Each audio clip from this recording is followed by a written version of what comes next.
ಸಿಕ್ಕಾಬಿಟ್ಟೆ ಗಲೀಜಾಗ್ಬಿಟ್ಟೈತೆ, ತೊಳ್ಕೊಳಕ್ಕೆ time ಇಲ್ಲ. Shut man, ಏನಪ್ಪ ಇದು ಪರಿಸ್ಥಿತಿ. ಫ್ಯೂಲ್ ಬೇರೆ ಇಲ್ಲ ಗುರು. ನೈಟ್ ಬರ್ಬೇಕಾರೇನೆ ಖಾಲಿ ಒಂಚೂರು ಐತೆ. Okay, no problem. ಗಾಡಿ ಎತ್ತನ ಗುರು. ಸರ್ವಿಸ್ ಸಿಂಬಲ್ ತೋರಿಸ್ತಾ ಇದೆ. ಸೊ ಹೊಸ ಮೀಟ್ರ್ ಹಾಕಿದ್ಮೇಲೆ 883 ಕಿಲೋಮೀಟರ್ಸ್ ಓಡಿದೆ. ಮೀಟ್ರ್ ಚೇಂಜ್ ಆಗಿದ ತಕ್ಷಣ ಎಲ್ಲ ಕಿಲೋಮೀಟ್ರ್ ಕೂಡ ಚೇಂಜ್ ಆಗೋಯ್ತು. ಸೊ ಈಗ ನನಗೆ ಎಷ್ಟಕ್ಕೆ ಸರ್ವಿಸ್ ಬಿಡಬೇಕು ಅನ್ನೋದೇ ಕನ್ಫ್ಯೂಷನ್. ಹಳೆ ವಿಡಿಯೋಲಿ ನೋಡಿಕೊಂಡು ಬಿಡಬೇಕು. ಸಿಕ್ಕಾಪಟ್ಟೆ ಪ್ರಾಬ್ಲಮ್ ಆಗೋಯ್ತು ಗುರು ಇದು. ಸೊ ನಮಸ್ಕಾರ ಕನ್ನಡಿಗಸ್, ಎಲ್ಲರೂ ಹೇಗಿದ್ದೀರಾ? ನಾನು ಚೆನ್ನಾಗಿದ್ದೀನಿ. ಐ ಹೋಪ್ ನೀವು ಚೆನ್ನಾಗಿದ್ದೀರಾ ಅಂದ್ಕೊಂಡಿದ್ದೀನಿ. ಸಾರಿ ಗಾಯ್ಸ್, ತುಂಬ ದಿನ ಆದಮೇಲೆ ವಿಡಿಯೋ ಮಾಡ್ತಾಯಿದ್ದೀನಿ. ಯಾಕಂದರೆ ನನ್ನ ಫೋನ್ ತುಂಬ ಪ್ರಾಬ್ಲಮ್ ಕೊಡ್ತಾಯಿದೆ. ವಿಡಿಯೋ ಎಡಿಟಿಂಗ್ ಮಾಡೋದಕ್ಕೆ ತುಂಬ ಕಷ್ಟ ಆಗ್ತಿದೆ. ಸೊ ಹಾಗಾಗಿ ತುಂಬ ಲೇಟ್ ಆಗ್ತಾಯಿದೆ. ಫೋನ್ ತಗೊಳ್ತಾ ಇಲ್ಲ, ವೀಡಿಯೋಸ್ನ ತಗೊಳ್ತಾ ಇಲ್ಲ. ಅದು ಎಡಿಟಿಂಗಿಗೆ ತುಂಬ ಸ್ಟ್ರಕ್ ಆಗ್ತಿದೆ. ಇದ್ದಕ್ಕಿದ್ದಂಗೆ ಎಕ್ಸಿಟ್ ಆಗೋಗ್ತಾಯಿದೆ ಆ್ಯಪು. ಸೊ ಆದ ಕಾರಣದಿಂದ ಹಿಂಗಾಗ್ತಾಯಿದೆ. 240 ಹಾಕು.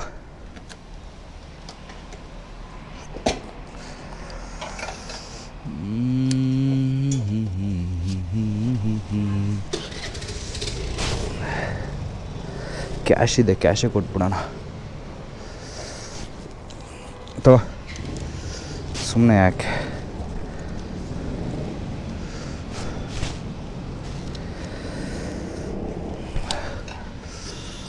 ಸೊ ನನ್ನ ಹತ್ರ ಕ್ಯಾಶ್ ಇರೋದನ್ನೇ ಮರ್ತೋಗಿರ್ತೀನಿ ನಾನು. ಯಾಕಂದರೆ ಇವಾಗ ಡಿಜಿಟಲ್ ಪೇಮೆಂಟ್ ಜಾಸ್ತಿ ಆಗೋದ್ಮೇಲೆ ಕ್ಯಾಶ್ನ ಯೂಸ್ ಮಾಡೋದು ಕಮ್ಮಿ ಆಗೋಗಿದ್ದಾರೆ. ನಾನಂತೂ ತೀರಾ ಕಮ್ಮಿ ಯೂಸ್ ಮಾಡೋದು ಕ್ಯಾಶ್ನ. ಸೊ ನನ್ನ ಈ ವಿಡಿಯೋ ಕಂಟೆಂಟ್ ಏನಂದರೆ, ಸೊ ಡೈಲಿ ಅಬ್ಸರ್ವೇಷನ್ ಮಾಡ್ತೀನಿ ಅಂತ ಒಂದು ಸತಿ ಹೇಳಿದ್ದೆ. ಸೊ ಅದನ್ನು ಹಂಗೆ ಬಿಟ್ಬಿಟ್ಟೆ, ನಾನು ಮರ್ತೋಗ್ಬಿಟ್ಟಿದ್ದೆ. ಸೊ ಇವತ್ತು ನೆನಪಾಯಿತು. ಸೊ ಇನ್ಮೇಲೆ ಅವಾಗವಾಗ ಒಂದೊಂದು ಸಿಟಿ ಹೇಗಿರುತ್ತೆ, ಹೇಗೆ ಓಡಿಸ್ತಾರೆ, ನಮಗೇನು ಎಕ್ಸ್ಪೀರಿಯನ್ಸ್ ಆಗುತ್ತೆ, ಬ್ಯಾಂಗ್ಳೂರ್ ಟ್ರಾಫಿಕ್ ಹೆಂಗಿರುತ್ತೆ ಅನ್ನೋದನ್ನು ಕೂಡ ತೋರಿಸೋಣ ಅಂತ ಒಂದು ಥ್ಯಾಂಕ್ ಯು ಅನ್ನಿಸ್ತು. ಸೊ ಅದಕ್ಕೆ ಈ video daily observation episode 2. So ನಾನು ಒಂದೇ ಮಾಡಿರೋದು ಡೈಲಿ ಅಬ್ಸರ್ವೇಷನ್ನು. ಇನ್ಮೇಲೆ ಅದನ್ನು ಜಾಸ್ತಿ ಮಾಡ್ಕೊಂಡು ಹೋಗ್ತಾ ಇರ್ತೀನಿ. ಸೊ ಡೈಲಿ ಅಬ್ಸರ್ವೇಷನ್ಗೆ ಅಂತಲೇ ನಾನು ಒಂದು ಪ್ಲೇ ಲಿಸ್ಟ್ ಮಾಡಿಟ್ಟಿದ್ದೀನಿ, ನಿಮ್ಗೆ ಅದರಲ್ಲಿ ಸಿಗುತ್ತೆ. ಸೊ ನೀವು ಧಾರಾಳವಾಗಿ ಅದರಲ್ಲಿ ನೋಡ್ಬೋದು. ಲಾಸ್ಟ್ ವಿಡಿಯೋಗೆ ತುಂಬ ಒಳ್ಳೆಯ ರೆಸ್ಪಾನ್ಸ್ ಬಂತು.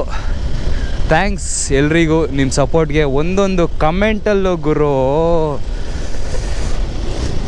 ಎಲ್ಲರೂ ಆಗಿರೋ ಅಂಥ ಒಂದು ಎಕ್ಸ್ಪೀರಿಯನ್ಸ್ನ ಶೇರ್ ಮಾಡಿದ್ದೀರಾ. ನಾನು ಅಂದ್ಕೊಂಡೆ ನನ್ನೊಬ್ಬನಿಗೆ ಹಿಂಗಾಗಿರೋದು ಅಂತ, ಬಟ್ ಸುಮಾರು ಜನಕ್ಕಾಗಿದೆ ಈ ಥರ. ಸುಮಾರು ಜನ ಸರ್ವಿಸ್ ಸೆಂಟರ್ಸಿಂದ ಅನುಭವಿಸಿರೋದು ಇದೆ. ಸೊ ಅದೆಲ್ಲ ನನಗೆ ಗೊತ್ತಾಗಿರೋದು ಕಮೆಂಟ್ಸಿಂದ, ನಿಮ್ಮ ಒಂದು ಸಪೋರ್ಟು, ಲೈಕ್ಸು, ಕಮೆಂಟ್ಸಿಂದ. ಸೊ ಥ್ಯಾಂಕ್ಸ್ ಗಾಯ್ಸ್, ಎಲ್ರಿಗೂ ತುಂಬ ಥ್ಯಾಂಕ್ಸ್. ಇದೇ ಥರ ನಿಮ್ಮ ಸಪೋರ್ಟ್ ಇರಲಿ. ಬನ್ನಿ ಹೋಗೋಣ. ಸೊ ಎಷ್ಟೊಂದು ಜನ ನನಗೆ ಬೈದಿದ್ದಾರೆ. ಏನಂತ ಗೊತ್ತಾ, ಗಾಡಿ ಓಡಿಸ್ಬೇಕಾದ್ರೆ ಇವಾಗ ನೋಡಿ, ಇದು ಹೋಗೋದಕ್ಕೊಂದು ರೋಡ್ ಇದೆ, ಆ ಕಡೆ ಬರೋದಕ್ಕೊಂದು ರೋಡ್ ಇದೆ. ಸೊ ಇದು ಒನ್ ವೇ ಅಲ್ವಾ. ಸೊ ಇಲ್ಲಿ ನೀವು ಲೆಫ್ಟಿಂದನೂ ಹೋಗ್ಬೋದು, ರೈಟಿಂದನೂ ಹೋಗ್ಬೋದು. ನಿಮಗೆ ದಾರಿ ಎಲ್ಲಿ ಸಿಗುತ್ತೋ ಅಲ್ಲಿಂದ ಹೋಗ್ಬೋದು. ಬಟ್ ಒಂದು ಹಾಂಕ್ ಮಾಡಿಬಿಟ್ಟು ಹೋಗೋದು ಒಳ್ಳೆಯದು ಅಲ್ವಾ. ಬಟ್ ಇವಾಗ ಎಷ್ಟೊಂದು ಜನ ಏನು ಮಾಡ್ತಾರಂದರೆ, ನಾನೇನಾದರೂ ಲೆಫ್ಟಿಂದ, ಇವಾಗ ಇಲ್ಲಿದೆ ನೋಡಪ್ಪ ಗಾಡಿ, ನಾನು ಇಲ್ಲಿಂದ ಹಿಂಗೆ ಹೋಗ್ತಾಯಿದ್ದೀನಿ, ಅವ್ನು ಸಡನ್ನಾಗಿ ಲೆಫ್ಟಿಗೆ ಎಳಿತಾನೆ. ಅವಾಗ ನನಗೆ ಬೈತಾನೆ, ಏನಂತಾದ್ರೂ ಓವರ್ಟೇಕ್ ಹೊಡಿತಾನೇನೋ ಅಂತ ಬೈತಾನೆ ನನಗೆ. ಗುರು, ಈ ರೋಡಲ್ಲಿ ಲೆಫ್ಟಲ್ಲೂ ಹೋಗ್ಬೋದು, ನೀನು ರೈಟಲ್ಲಿ ಹೋಗ್ಬೋದು, ನಿನಗೆ ದಾರಿ ಎಲ್ಲಿದ್ರೆ ಅಲ್ಲಿ ಹೋಗ್ಬೋದು. It's your choice. ಬಟ್ ಏನಂದರೆ ಸೇಫಾಗಿ ಹೋಗಬೇಕು, ಹಾರನ್ ಮಾಡ್ಕೊಂಡು ಹೋಗಬೇಕು. ಸೊ ಸುಮಾರು ಜನಕ್ಕೆ ಈ ರೂಲ್ಸ್ ಕೂಡ ಗೊತ್ತಿಲ್ಲ ಗುರು.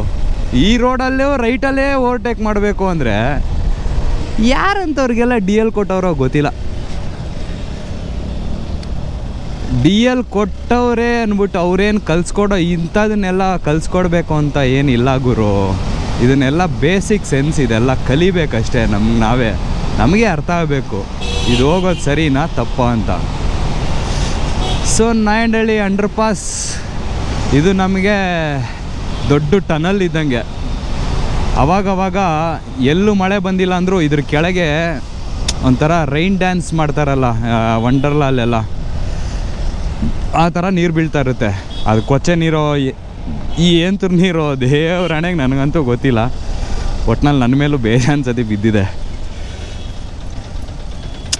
ಏನು ಮಾಡೋಕ್ಕಾಗಲ್ಲ, ಏನೋ ಒಂದು ಅಂದ್ಕೊಂಡು ಹೋಗ್ತಾ ಇರಬೇಕಷ್ಟೆ. ಸೊ ಇವತ್ತು 10 ಗಂಟೆಗೆ ಹೋಗ್ತಾ ಇದ್ದೀನಿ ಆಫೀಸ್ಗೆ. ಜನ್ರಲ್ಲು ನಮ್ಮ ಶಿಫ್ಟ್ ಬಂದ್ಬಿಟ್ಟು ನನಗೆ ಈ ಶಿಫ್ಟ್ ಅಂತೂ ಭಯಂಕರ ಕಷ್ಟನೇ. ಯಾಕಂದರೆ ಒಂದು ಹೋದರೆ ಅರ್ಲಿ ಮಾರ್ನಿಂಗ್ ಹೋದರೆ ಪೀಸಾಗಿರುತ್ತೆ. ಏನು ಮಾಡೋಕ್ಕಾಗಲ್ಲ. ನನ್ನ ಕಲೀಗು ವಿವೇಕ್ ಒಬ್ಬ ಏನಂದರೆ ಅವನು ಸ್ಟೇಜ್ ಪರ್ಫಾರ್ಮೆನ್ಸ್ ಮಾಡ್ತಾಯಿದ್ದಾನೆ ಇವತ್ತು ನಾಳೆ. ಸ್ಟೇಜ್ ಪರ್ಫಾರ್ಮೆನ್ಸ್ ಅಂದರೆ ಏನರ ಬಗ್ಗೆ ಅಂದರೆ ಅವನು ಡಬ್ಬಿಂಗ್ ಆರ್ಟಿಸ್ಟಾಗಿ ಒಂದು ಕ್ಲಾಸಿಗೆ ಸೇರ್ಕೊಂಡಿದ್ದಾನೆ. ಇವಾಗ ಬೇರೆಯವ್ರಿಗೆ ವಾಯ್ಸ್ ಓವರ್ ಕೊಡ್ತಾರಲ್ಲ ಡಬ್ಬಿಂಗ್ ಆರ್ಟಿಸ್ಟು, ಸೊ ಆ ಥರ ಒಂದು ಕೋರ್ಸ್ ಮುಗಿಸಿದ್ದಾನೆ. ಇವತ್ತು ಸ್ಟೇಜ್ ಪರ್ಫಾರ್ಮೆನ್ಸ್ ಇದೆಯಂತೆ. ಸೊ ಆಲ್ ದ ಬೆಸ್ಟ್ ಗುರು, ನಿನಗೂ ಒಳ್ಳೆ ಫ್ಯೂಚರ್ ಸಿಗಲಿ. ನೀನು ಒಂದು ದೊಡ್ಡ ಡಬ್ಬಿಂಗ್ ಆರ್ಟಿಸ್ಟ್ ಆಗಿಬಿಟ್ಟು ಯಾವುದನ್ನ ಫಿಲಮಲ್ಲಿ ನನಗೂ ಒಂದು ರೋಲ್ ಗಿಲ್ ಕೊಡಿಸು ಗುರು ಹೋಗಲಿ. ಓ ಮೈ ಗಾಡ್. ಅಯ್ಯೋ ಇಲ್ಲಿ ನೋಡ್ರಿ, ಇಲ್ಲಿ ನೋಡಿದ್ರಾ ಶಾರ್ಟ್ ಕಟ್ ಕೂಡ ಎಲ್ರಿಗೂ ಗೊತ್ತಾಗೋಗ್ಬಿಟ್ಟಿದೆ. ಯಾಪ ದೇವ್ರೆ ಹೆಂಗೆ ನುಗ್ಗುತ್ತಾವ್ರಿ ಹೇಳ್ರಿ. ನುಗ್ಗಿ ಅಪ್ಪ ಯಪ್ಪ. ಇದು ರೆಗ್ಯುಲರ್ ಆಗಿ ನಾನು ಓಡಾಡೋವಂಥ ಶಾರ್ಟ್ ಕಟ್ಟು. ಈವ್ನಿಂಗ್ ಟೈಮ್ ಬಂದರೂ ಕೂಡ ಇಷ್ಟು ಟ್ರಾಫಿಕ್ ಇರಲ್ಲ. ಏನು ಗುರು ಇದು, ಅಯ್ಯೋ ನಾನು ಇವತ್ತೇ ನೋಡ್ತಾ ಇರೋದು ಇಷ್ಟು ಗಾಡಿಗಳನ್ನ ಇಲ್ಲಿ. ನೋಡು ಗುರು ಹೆಂಗೆಲ್ಲ ಹೋಗ್ಬೇಕು ಅಂದರೆ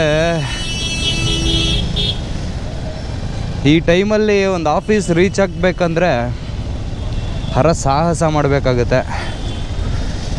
ಸಂದಿಗಳಲ್ಲಿ ಲೆಫ್ಟಲ್ಲಿ ಸಿಕ್ಕಿದ್ದು ಗ್ಯಾಪಲ್ಲಿ ಎಳೆದಾಡ್ಕೊಂಡು ಹೋಗ್ಬೇಕು. ಎಂದ മോളെ എന്ത സീസം മുളകായ കേരളയോടെ എന്ത ചേന്തണം.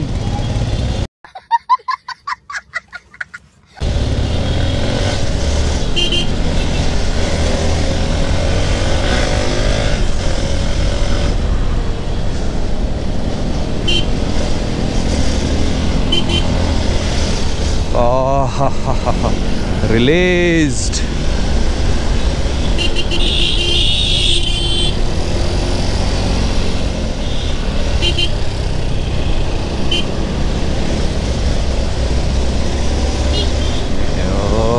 ಬೇಜಾರಾಗೋಯ್ತು ಸ್ಲೋ ಆಗಿ ಹೋಗಿ.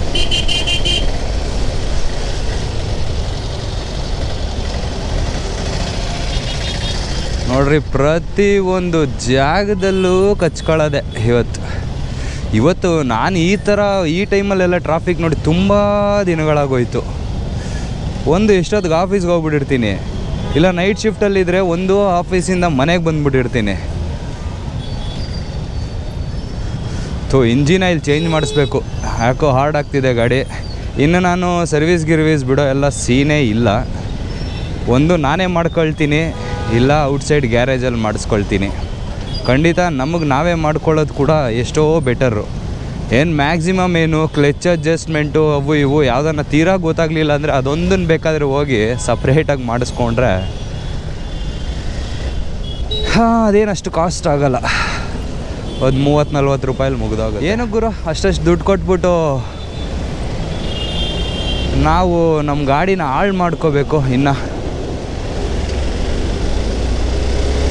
ಇವನು ಲೆಫ್ಟಿಗೆ ಎಳಿತಾನೆ ಇವಾಗ ಬಸ್ ಸ್ಟ್ಯಾಂಡಿಗೆ, ಎಸ್ಕೇಪ್ ಆಗಿಬಿಡ್ಬೇಕು.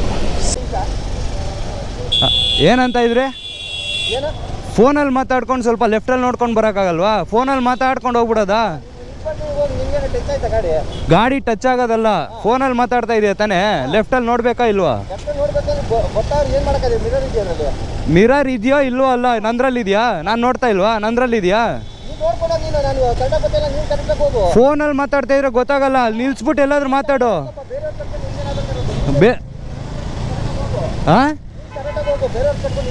ನಿನ್ನಿಂದಾನೇ ರೋಡಲ್ಲಿ ಎಲ್ಲರೂ ಓಡಿಸೋದೇ ಅಲ್ವಾ, ನಿನ್ನಿಂದಾನೇ ಅಲ್ವಾ ಆಗೋದು ಇನ್ನೊಬ್ಬನಿಗೆ. ನಾನು ಕರೆಕ್ಟಾಗಿ ಹೋಗ್ತಾ ಇದ್ದೀನಿ, ನೀನು ಕರೆಕ್ಟಾಗಿ ಹೋಗಿ ಫಸ್ಟು.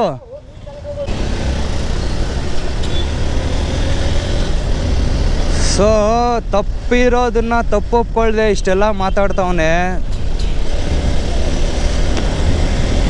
ಬಿಡು, ಏನು ಮಾಡೋಕ್ಕಾಗಲ್ಲ, ಸ್ಯಾಪನ್ಸ್. ಇನ್ನೊಂದು ನಮ್ಮ ಬ್ಯಾಂಗ್ಳೂರು ಸಿಟಿಯಲ್ಲಿ ಬೇಜಾರಾಗೋದೇನೆಂದರೆ, ನಡ್ಕೊಂಡು ಹೋಗುವಂಥವ್ರು ಅವ್ರಿಗೆ ರೆಡ್ ಸಿಗ್ನಲ್ ಬಿದ್ದಿರುತ್ತೆ ನಿಂತ್ಕೊಳ್ಳಿ ಅಂತ, ಬಟ್ ಅವರು ಗಾಡಿಗಳು ಬರ್ತಾಯಿದ್ರು ಸೀದಾ ದಾಟ್ತಾ ಇರ್ತಾರೆ. ಸೊ ಅದರಿಂದ ಸಿಕ್ಕಾಪಟ್ಟೆ ಪ್ರಾಬ್ಲಮ್ ಆಗ್ತಾಯಿದೆ. ನನಗೂ ಸುಮಾರು ಸತಿ ಆಗಿದೆ ಹಂಗೆ. ಸಿಗ್ನಲ್ ಬಿಟ್ಟಿದೆಯಲ್ಲ, ಎಲ್ಲಿ ರೆಡ್ ಬೀಳುತ್ತೋ ಅನ್ನೋ ಒಂದು ಟೆನ್ಷನಲ್ಲಿ ಬರ್ತಿರ್ತಾರೆ, ಬಟ್ ಸಡನ್ನಾಗಿ ಒಬ್ಬ ಓಡ್ ಬಂದ್ಬಿಡ್ತಾನೆ. ಅದು ಎಂಥ ಟೆನ್ಷನ್ ಆಗುತ್ತಂದರೆ, ಸ್ವಲ್ಪ ರೋಡ್ ಕ್ರಾಸ್ ಮಾಡೋರು ನಿಯಮಗಳನ್ನು ಪಾಲಿಸಿ ದಯವಿಟ್ಟು. ಸೊ ಫೈನಲಿ ಟ್ರಾಫಿಕ್ ಜಾಮ್ ಜಂಜಾಟದಿಂದ ಬಂದೆ ಗುರು. ಸೊ ಈಗ ಇನ್ನೇನು ಆರಾಮಾಗಿ ರೀಚ್ ಆಗಿಬಿಡ್ಬೋದು ಆಫೀಸ್ಗೆ. ಇನ್ನೊಂದು 10 ಮಿನಿಟ್ಸಲ್ಲಿ, ಮ್ಯಾಕ್ಸಿಮಮ್ 10 ಮಿನಿಟ್ಸ್ ಅಷ್ಟೇ ಆಗೋದು. ಈಗ ಟೈಮ್ ಬಂದ್ಬಿಟ್ಟು 10 ಗಂಟೆ ಆಗೋಯ್ತು ಗುರು. ನಾನು ಆ್ಯಕ್ಚುಲಿ ಮನೆ ಬಿಟ್ಟಿದ್ದು ಬಂದ್ಬಿಟ್ಟು 9:15ಗೆ. ಅಯ್ಯೋ ಇಲ್ಲೋಡು ಗುರು, ನೋಡಿದ್ರಾ, ಒಂಚೂರು ಡಿಸ್ಟೆನ್ಸು ನೋಡ್ಕೊಳ್ದೆ ಹೋಗ್ತಾವನೆ.